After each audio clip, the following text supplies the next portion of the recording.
ఉపదేశసారం talk 10. సహజం అనే దానికి అర్థం ఏమిటి అంటే అప్రయత్నం అని. ఈరోజు రమణ మహర్షి ఉపదేశసారంలో రకరకాల ప్రయత్నాలు దాటిన తరువాత అప్రయత్నంలో జరిగే ఏ పనైనా ధ్యానం అన్న ఒక అర్థం వచ్చే విధంగా చెప్పే శ్లోకం ఇది. దానిలోకి వెళ్ళే కంటే ముందు ఊరికి పాట పాడుకుందాం.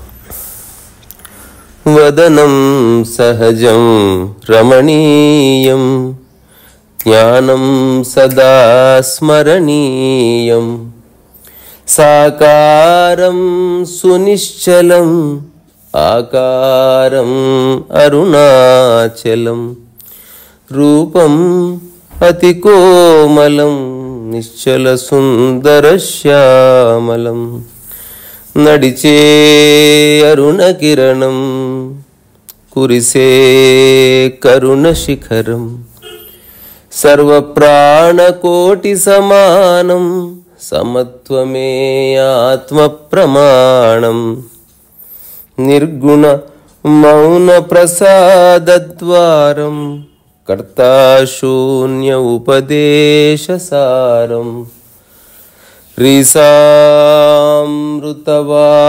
అద్వయం రమణాని స్థితి నా హృదయం రమణాని స్థితి నా హృదయం. సో అంతా అతనే, అంతా పరమాత్మనే అనుకున్నప్పుడు కర్తాభావం ఉండదు, ఫలితం కూడా నీకు సంబంధం లేదు. నువ్వు చేసేది కర్మ మాత్రమే. ఆ కర్మకి అధిక ప్రాధాన్యత ఇచ్చావు అనుకో, మరి దాంట్లో కూడా ఇరుక్కుపోతావు. ఈ అంతులేని కర్మలు ఒక సముద్రం లాంటివి. సో ఫలితం అశాశ్వతమని తెలుసుకొని నువ్వు హాయిగుండు. ఆ తర్వాత నువ్వు చేసే ప్రతి పనిని ఆ పరమాత్మకు అప్పగించు. ప్రకృతిలో ఉన్న పంచభూతాలతో పాటు సూర్యచంద్రుల్ని, ఆ తర్వాత సర్వ ప్రాణకోటిని. అందుకే నేను రాసింది ఆశ్చర్యపోయాను. సర్వ ప్రాణకోటి సమానం సమత్వమే ఆత్మ ప్రమాణం. నీకు ఆధ్యాత్మికత అర్థమైంది అంటే అదేదో పుస్తక జ్ఞానం వచ్చిందని కాదు. You are treating every entity with equality. అంటే ఈక్వాలిటీ అంటే అందరికీ గంటెడు చాంబారు పోస్తావని కాదు, అందరిలో ఉన్న ఆకలిని సమానమైన శ్రద్ధతో అటెండ్ చేస్తున్నామని. సరిగ్గా అర్థం చేసుకోకపోతే చాలా పెద్ద చిక్కు. నిన్న శ్లోకంలో ఏమిటి? సో జపము చేయొచ్చు, తపము చేయొచ్చు, ధ్యానం చేయొచ్చు, గట్టిగా అరుస్తూ భజనలు చేయొచ్చు. సో ఏదన్నా చేయవచ్చు, కానీ what is the best way అంటే గట్టిగా భజన చేయడం కంటే జస్ట్ గులగడం బెటరు. గులగడం కంటే మనసులో అనుకోవడం బెటరు. మనసులో అనుకోవడం కంటే తలచడం బెటరు. తలచడం కంటే ఏదో ఒక ధ్యానం బెటరు. అసలు అన్నిటికంటే మౌనం బెటరు. అట్లా చెప్తూ వచ్చి ఈరోజు చెప్పిన సూత్రం ఏమిటంటే, చాలా ఇది దేనికైనా వర్తిస్తుంది. యాక్చువల్గా ప్రకృతి యొక్క ఒక మూల నియమం గురించి ఈరోజు అది ఊరికే పాడుకుందాం. ఆజ్యధారయా శ్రోతసా సమం సరళ చింతనం విరళత పర.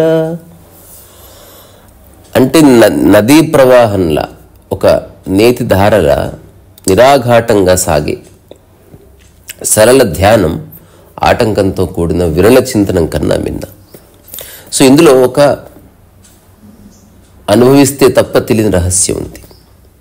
ఏదైనా నిరాఘాటంగా కొనసాగాలంటే అది నువ్వు చేయకూడదు. అంతే. నువ్వు చేసేది ఏదైనా ఆగిపోతుంది. ఎవరన్నా క్రాస్ చెక్ చేసుకో. ఇప్పుడు ధ్యానం ఉంది, అఖండ ధ్యానం అని చెప్తారు కదా, అది అఖండ ధ్యానం కాదు, పొడవైన ఖండ ధ్యానమే. అది 24 గంటల అఖండ ధ్యానం అనండి. సో 24 గంటలకు అక్కడ ప్రాముఖ్యత వచ్చింది. అనంతమైన సమయంలో నువ్వు చూపించే 100 సంవత్సరాల్లో ఒకరోజు ఎంత, నథింగ్. కాకపోతే కాన్సెప్చువల్లీ బాగుంటాయి అంతే. అవన్నీ మనల్ని మనం ఫూల్ చేసుకోవడానికి అంతే. అదొక చిన్న ఈగో ఇస్తుంది. Yes, we sat together for 1 day, it's a great experience అనేది చెప్తారు. ఎక్స్పీరియన్స్ బేసికల్గా చేసిన దాంట్లో లేదు. అట్లా అనుకొని అందరం కలిసి ఏదైనా చేద్దాం. 24 గంటలు అఖండ ధ్యానం అని ఒక వ్యక్తి అనుకొని చేయడం కష్టం. గుంపు ఉన్నప్పుడే సాధ్యమవుతుంది. సో 24 గంటలు అనుకొని చేస్తావు. 48 అవర్స్ అయితే చేయగలవా? 72 అవర్స్ అయితే 90% మంది వెళ్ళిపోతారు. సో అఖండము ఒకవేళ అనుభవం అవ్వాలి అంటే నీవు ఉండటానికి వీల్లేదు. ఇది ఒక్కటే, ఈ శ్లోకంలో చెప్పుకోవడానికి వేరే ఏమీ లేదు. ఇంకా నిజానికి ఇక్కడ అయిపోయింది ఉపదేశ సారం. అంటే అఖండంగా కొనసాగాలంటే చేసేవాడు ఉండకూడదు. చేసేవాడు ఉంటే ఏది అఖండంగా కొనసాగదు. సో అందుకే ధ్యానము 2 రకాలుగా మనం చూడవచ్చు. ధ్యానము నువ్వు చేసేంత వరకు ధ్యానం ఉండదు, ధ్యాన పద్ధతి మాత్రమే ఉంటుంది. మనస్సు అక్కడ ఫ్లక్చువేట్ అవుతూ ఉంటుంది. గాలిలో దీపం కొట్టుకున్నట్టు అట్లా కొట్టుకుంటూ ఉంటుంది. అట్లా ఉంటుంది అంతే, దానికి వేరే ఆప్షన్ లేదు. అట్లా కాకుండా ధ్యానం జరుగుతున్న స్థితి అని ఇంకొకటి ఉంది. ఇప్పుడు రమణ మహర్షి చెప్తున్నది అది. ఏదైనా ఒక ప్రవాహంలా కొనసాగాలి అంటే జరిగే స్థితి. మీకు విన్సెంట్ వ్యాన్ గో తెలుసా? One of the greatest painter. చూడ్డానికి ప్రపంచానికి అతను పెయింటింగ్ వేస్తున్నట్టు కనిపిస్తుంది. అతను ఎప్పుడు పెయింటింగ్ వేయలేదు. పెయింటింగ్ అతనిలో ఒక ప్రవాహంలా వచ్చింది బయటికి. త్యాగరాజ స్వామి ఎప్పుడు కీర్తనలు రాయలేదు, ఒక ప్రవాహమై అతని నుంచి బయటకు వచ్చింది. ప్రవాహమై అది బయటకు వచ్చింది.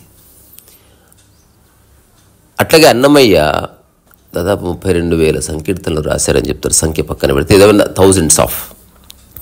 సో నిజంగా రాయాలనుకుంటే అది రాయడం కష్టం. ఒక ప్రవాహంలో రావాల్సిందే బయటికి. ఇప్పుడు నేను 500 పుస్తకాలు అంటుందా? నేను రాస్తే అవ్వదు. అది రాయడం అన్నది ఒక అలవోకగా జరిగితే, తప్పులకు అతీతంగా, పోల్చుకోవడానికి అతీతంగా, బాగా రాయాలి, బాగా రాయకూడదు, నిన్నటికంటే ఇది బాగుంది, ఇట్లాంటివి ఏవీ లేని ఒకనొక మానసిక స్థితిలో అట్లా ఒక ప్రవాహ స్థితి, సంశయం లేని స్థితికి ప్రవాహం అని పేరు. సో ఆజ్య ధారయ స్రోతస సమం సరళ చింతనం విరళత పర. అల్టిమేటింగ్ అందులో ఇక్కడ అర్థం చేసుకోవాల్సిన విషయాలు 2-3 అవి చెప్పి ముగిస్తే ఇందులో చెప్పుకోవడానికి ఏమీ లేదు. ఇది ప్రకృతి నియమం. నిరంతరం కొనసాగాలంటే మూలం తెలియాలి. ఎగ్జాంపుల్, ఇప్పుడు ధ్యానం నిరంతరం నువ్వు చేసినంత వరకు కొనసాగదు. అది మనిషి చేసినంత వరకు ఎలా ఉంటుంది అంటే, ఫస్ట్ హాఫ్ అన్ అవర్ చేసేవాడిని, ఇప్పుడు 45 నిమిషాలు చేస్తున్నా, ఇప్పుడు 3 గంటలు కూర్చుంటున్నా. Still it is time. అసలు సమయం మర్చిపోవాలి అన్నది ధ్యానం. అట్లా ఇప్పుడు నిద్ర ఒక రకమైన నిరంతరత, అఖండం. గాఢ నిద్ర అంటే అఖండం అని. అఖండ ధ్యానం కంటే వెరీ పవర్ఫుల్. 8 అవర్స్ నీకు తెలియలే సమయం, because you are not there. నువ్వు నిజంగా 8 అవర్స్ నువ్వు కూర్చున్నావు అనుకో, నువ్వు పడుకున్నావు అనుకో, ఊరికి అడ్డం ఎంత అలసిపోతావు తెలుసా. సో నిద్రలో నీవు లేవు కాబట్టి నిద్రలో హాయిగా ఉంది. అదే మనం గంటసేపు ఊరికే చదివినా కూడా చాలా అలసట వచ్చేస్తుంది, ఆడుకున్న అలసట వచ్చేస్తుంది. Because you are there. నీవు ఉన్నంతసేపు సమయం కౌంట్ అవుతూనే ఉంటుంది.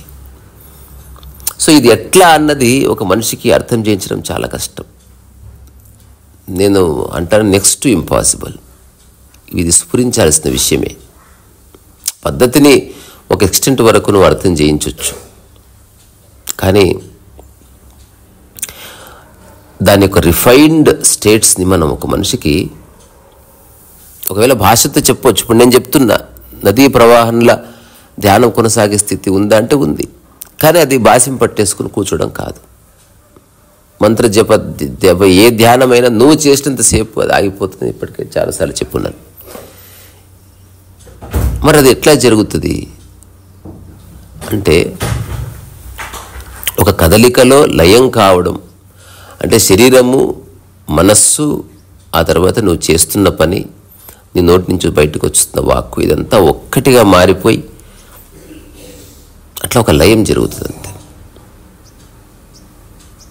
నీకు జీవితం అర్థమైంది అని అంటే దానికి ఒకటి ఆధారం, టైం డిసప్పియర్ అయ్యి ఉండాలి ఖచ్చితంగా. నీకు సెన్స్ ఆఫ్ టైం అనేది వచ్చిందనుకో, యు ఆర్ స్ట్రగ్లింగ్.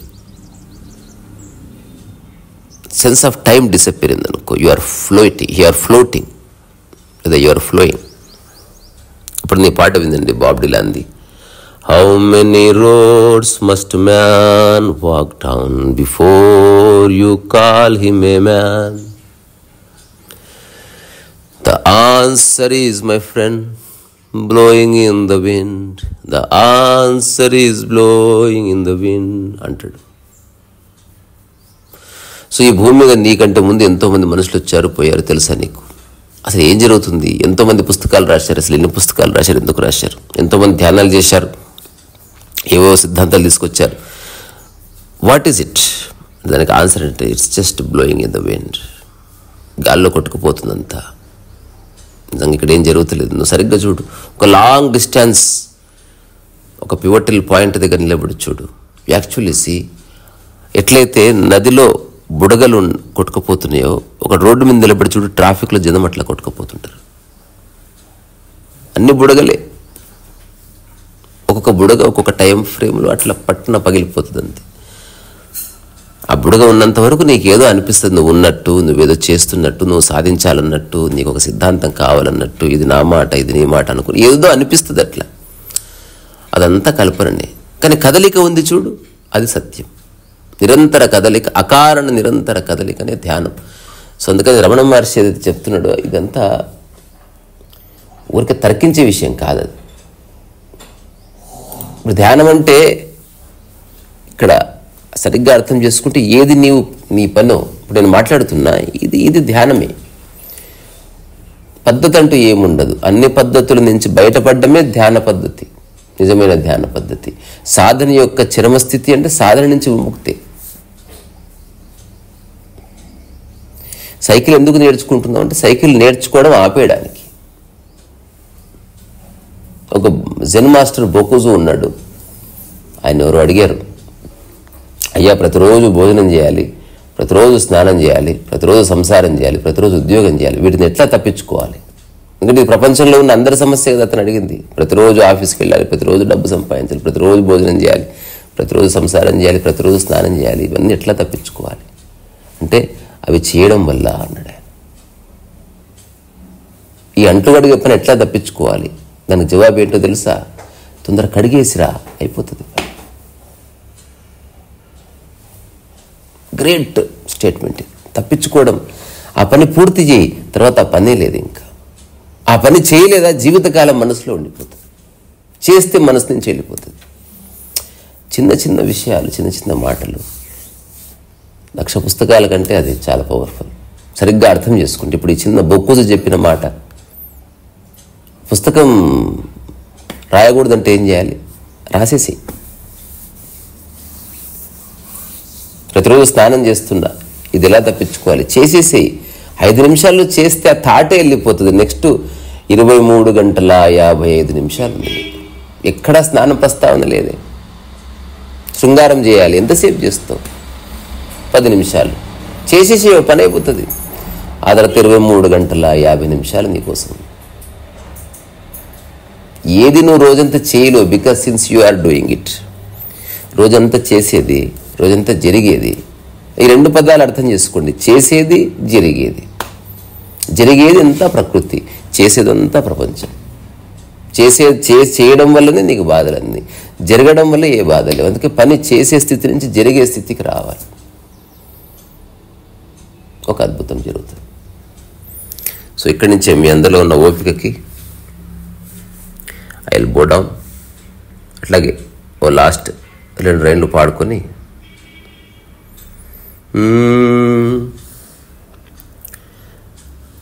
వదనం సహజం రమణీయం జ్ఞానం సదా స్మరణీయం సర్వప్రాణకోటి సమానం సమత్వమే ఆత్మ ప్రమాణం నిర్గుణ మౌన ప్రసాదద్వారం కర్తా శూన్య ఉపదేశసారం శ్రీసామృతవాక్ అద్వయం రమణాని స్థితి నా హృదయం రమణాని స్థితి నా హృదయం. స్వస్తి తత్వమసి. శ్రీ సరస్వతి.